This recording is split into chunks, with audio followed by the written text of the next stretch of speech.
Good morning mga kamarites! Ayan po, naglalakad na naman po ako papuntang palengke.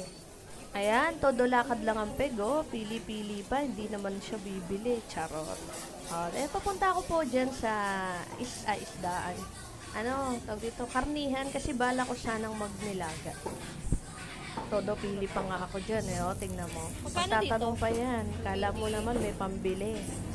1/4 lang naman ang bibili. Dito ate. Charot. 220 pesos. Nasyan, todo pili ako. Bumili pa ako ng ribs yan, mga kamarites. After nyan, bibili tayo ng sahog. Ayan, naglalakad na ako papunta sa sahog. Kung makalakad, kala mo, nasa luneta lang.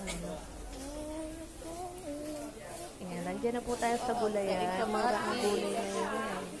Ang gaya ng kamatis, so nakarang araw lang ang bentahan ay 80 to 100 kilo. Ngayon 40 na lang. Todo ikot pa ako pero wala naman akong nabili dyan. Siyempre naghahanap tayo ng medyo mura para makatipid, diba? Hindi naman tayo mayaman. Mayaman lang tayo sa pagmamahal. Ngayon, nagtanong pa ako ng dyan, ng talong. Pero may nakalagay naman, bobo lang ang peg. Charot. Tanong-tanong pa no? Hindi mo na kasi tumitingin. Mga kamarites nyo, minsan tatanga-tanga rin Kaya nakakaiwan ng ulan. Walang ginawa kung hindi makipagmarites sa mga nagtitindi.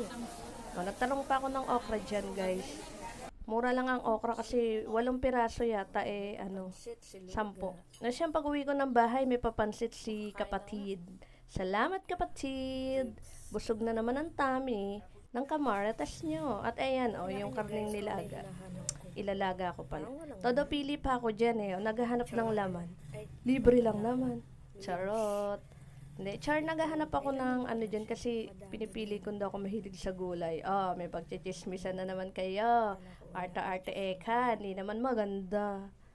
Tara guys, kain tayo. Guys, thank you for watching.